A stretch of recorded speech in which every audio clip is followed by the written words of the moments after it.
could speak in that way as uncharitably as that, because that is not accurate. He knows it and we know it. Anyway, this is insightful. This incites passion, hatred, riot, killing, murder.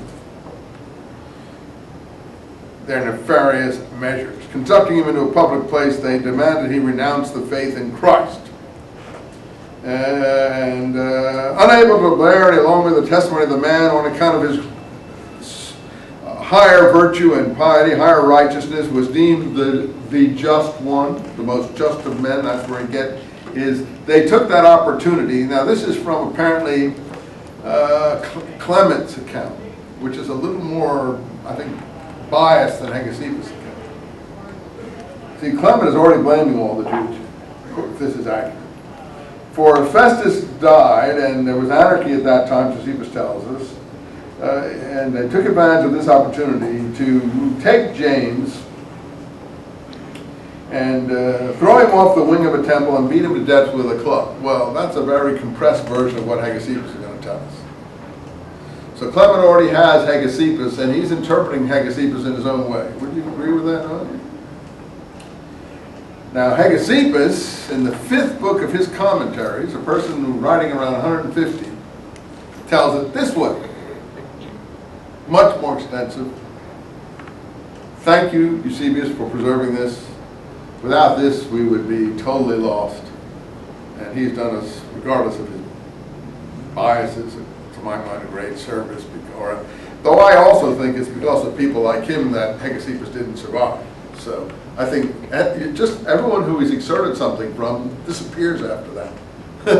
It's as if he exerted what he wanted and then banned the rest of it and threw it away. So I would blame him for being in the Censure Bureau too. I'm a bit of a, I'm a suspicious person. But James, the brother of the Lord, as there are many by this name, was surnamed the Just One, okay, because of his surpassing justice, by all popular leaders, not just Christians, everyone across the board called him the Just. And we will see in this account by Hegesippus that they use the word Just One in place of his name himself. The crowd calls him the Just One. O Just One, whom we all must obey.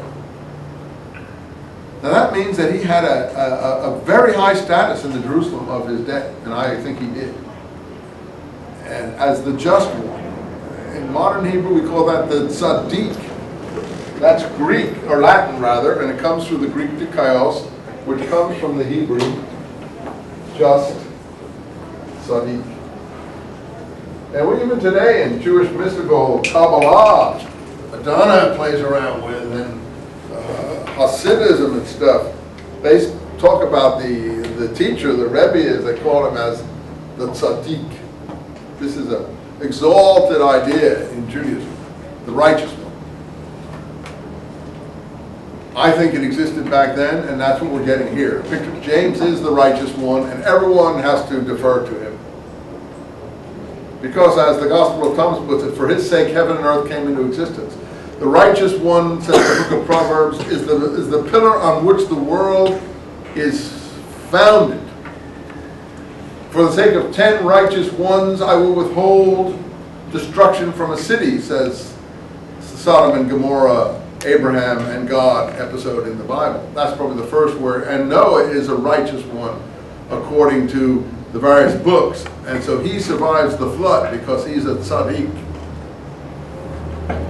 So, first righteous one is at the time of the Lot affair. The next one is the Noah affair.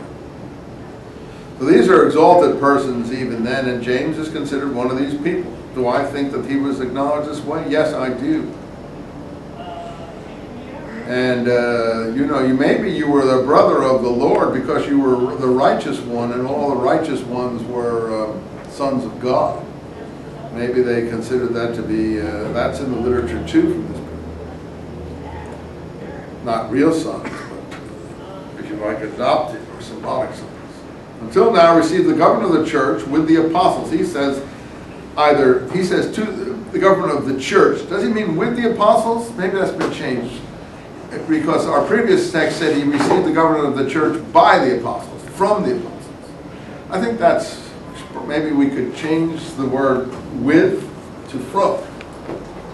What do you have in your translation? I know, what in the Penguin, what do you have? Received? Passed to the apostles. Well, read me the sentence. Control of the church passed to the apostles together with the Lord's brother Okay, James. yeah, together with. Yeah, I would say that the previous testimony said that the control came from the apostles to James, the Lord's brother, not together. Anyway, that's a possibility. Something to wrestle with. I think there's a problem with that little line there, but never mind. You make it what you want. This apostle was consecrated, or a Nazarite, from his mother's womb. What do you have?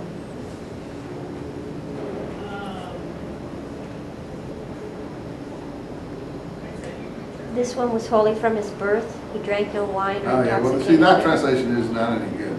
It's very important to put the mother's womb in here. That Penguin translations always take liberties with the text to make it more readable. I'm going to stick to mine. I'm not going to ask you about yours anymore because that shows me that that's not the way it's expressed.